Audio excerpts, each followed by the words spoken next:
This is Matthew Cratter from Trade University, and today I want to talk about the ongoing bloodbath in Bitcoin. We're seeing an overnight Bitcoin crash, Bitcoin down over 18% in the last 24 hours, and then all the cryptocurrencies getting hit even more. Ethereum down 25%, Cardano down 30%, etc. I'll tell you up front that I've not sold a single Bitcoin ever. I've been buying more this morning. I haven't sold any Bitcoin today, obviously. I really wish I had bought less in the high 50,000 so that I had the cash today. And I think a lot of Bitcoiners are thinking the same thing right now, that they wish this is the kind of day when you wish you had a big chunk of cash to deploy. So I've been buying as much as I can with the cash that I have. We have retraced all the way back below the Tesla announcement of their Bitcoin purchase back on February 8th when Bitcoin opened at $39,000. I should say I'm not really sure what's driving this news. The China ban is a non-news item as far as I'm concerned. It's basically, this happens every couple of months, that there's bad reporting on it. And so I don't think anything has changed fundamentally, but what we have had is there are obviously a lot of people in Bitcoin and other altcoins who either were using a lot of leverage or they didn't really believe in what they were holding, and we've seen really an avalanche of selling.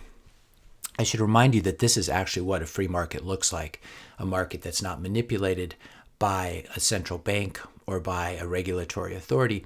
There are no circuit breakers in Bitcoin. There's no lock limit down.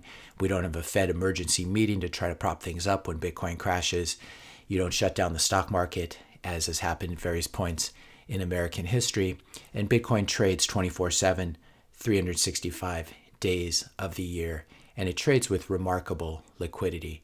Now, most people say they like free markets or want free markets, but when those markets go down, people don't like free markets, and they also don't like the truth that free markets tell you.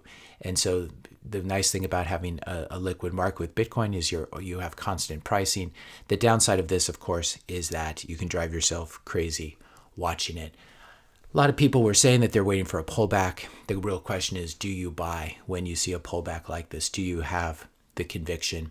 I would say that 30,000 today, buying at 30,000 today, or $35,000 on Bitcoin today is a lot like buying at 3,000 or 4,000 in March of 2020, when we had that flash crash on Black Thursday as part of the liquidity crisis in Bitcoin, in the general markets, I should say. If you're finding this video helpful so far, please hit that subscribe and like button, and share it with, if you have a friend who's panicking about their Bitcoin today, you can share this video with them. So we've really seen a remarkable pullback from the highs. We were trading almost at 65,000. This morning we got down to about 30,000. It's about a 54% retracement from the highs to the low. We are seeing a nice long wick this morning as the dip buyers step in. But it's really still hard to believe that we're trading at these prices. I had to rub my eyes when I woke up this morning and saw a 30 in front of the number rather than a 40 or a 50. That being said, as we have talked about in the last few videos, even in Bitcoin bull markets, there are some big pullbacks. Now, historically, especially in the 2017 bull market, which was the most recent one, we had pullbacks up to about 38%. This one has been much deeper. This has obviously been into the 50%, and we also traded below the 200-day moving average, which I really don't like to see. That being said, I think this is one of those cases where the fundamental analysis of Bitcoin is more important than the technical analysis. And what we also did not see in 2017, there wasn't, especially in the first half of 2017, there wasn't that same crazy exuberance that we saw with Bitcoin and the other cryptocurrencies. And so we're getting a much deeper pullback. The deepest pullback I could find in the 2017 bull market would be this one from September 2nd to September 15th, a 41% pullback. And basically that happened from early September 2017.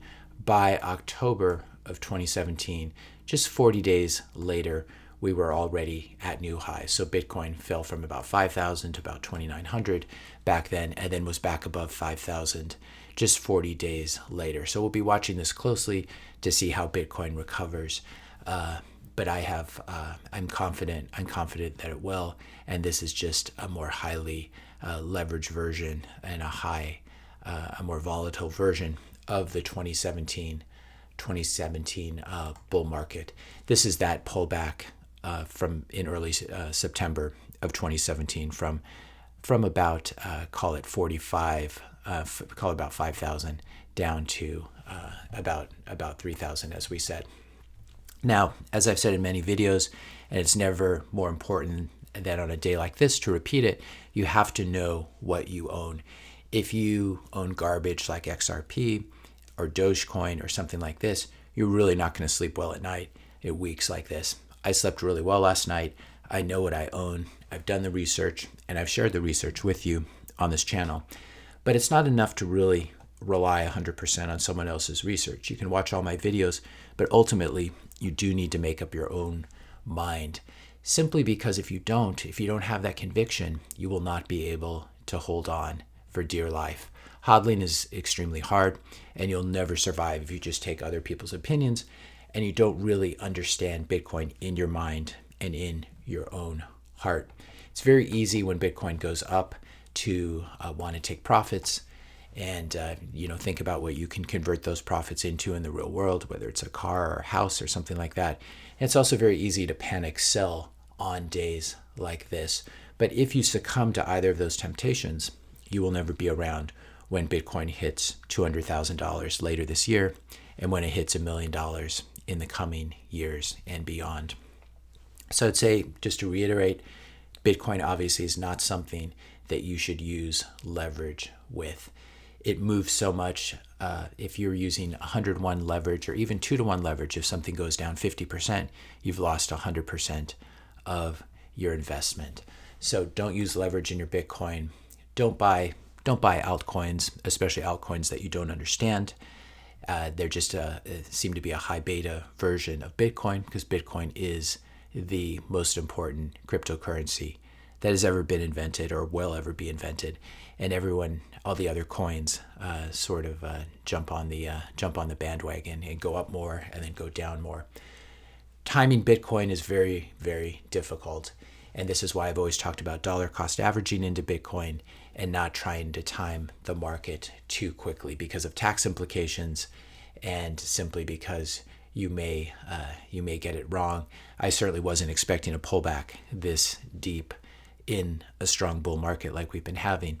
And so no matter how long you've been doing this, Bitcoin is extremely, extremely difficult to predict, especially over the short term. Over the long term, I think it's quite easy to predict. I think it just keeps going up and up and up. And we do see the day when we hit $1 million Bitcoin, $5 million Bitcoin, $10 million Bitcoin, probably by the end of this decade. Don't use leverage, though, or you'll never get there. Don't try to time the market.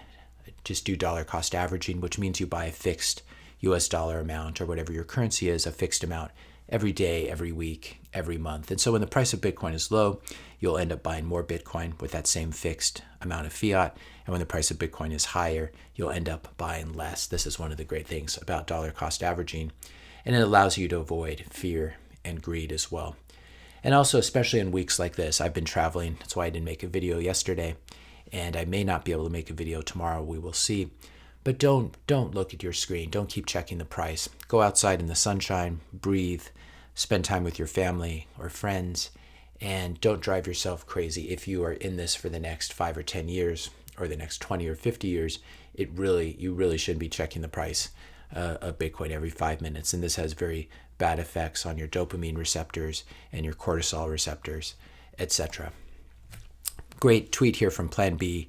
Just to be clear, this is what Plan B is saying. Just to be clear, I do not think that 60,000 was the top. Far from it, because I do not see the kind of transactions that normally happen after an all-time high. In fact, I think we're just a couple of months out of the bear market. This tweet, I think, is about 24 hours old. We'll see if the on-chain metrics continue to support this. But so far, everything is on track. And this is something to remember, that Bitcoin itself is not a volatile system. It keeps cranking out one new block every 10 minutes on average. It still has a max supply of 21 million, and it has this history, it has the brand, it has a community of Bitcoiners and strong hodlers and Bitcoin maximalists who can appear to be toxic, but are the immune system of Bitcoin. Bitcoin doesn't need Elon Musk. Bitcoin doesn't need China. Bitcoin doesn't need the US government. It is a software program that is programmed to go higher. It's the hardest form of money that's ever been created in history. And as such, it will outcompete every other currency over the long term. In the short term, it's obviously very volatile. But it only looks volatile when you price it in dying fiat terms. And as I've said many times, the US dollar has begun its death throes. No world reserve currency lasts forever, and the US dollar certainly will not last forever. If you don't believe me, you should listen to Stanley Druckenmiller, who's quite wealthy and quite smart, saying that he thinks the US dollar could lose reserve currency status in the next 15 years. And so if you're converting your Bitcoin into US dollars, you really don't understand the macro context or what's going on here. This is the price of gold in Weimar marks. So this was the Weimar Republic in Germany after World War I, this sort of interesting period between World War I and the rise of Hitler. There was hyperinflation in Weimar. And even though gold went up a lot in the local currency terms, it had a very volatile path. We can see here the red line shows the percentage change in gold prices priced in Weimar marks over the period really from 1914, which is when this is indexed to the mid 1920s. And this is, you can see the price of gold basically went parabolic, not because gold was going up, but because the currency was losing its value. This is what's happening in the US as well. This is what's happening with the US dollar.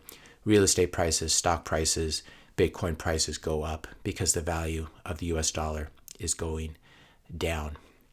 And what's interesting about this Weimar chart is it shows that you can go from 1 to, I can't even tell what number this is off, 1 to 1 trillion it looks like, or 1 to 10 billion.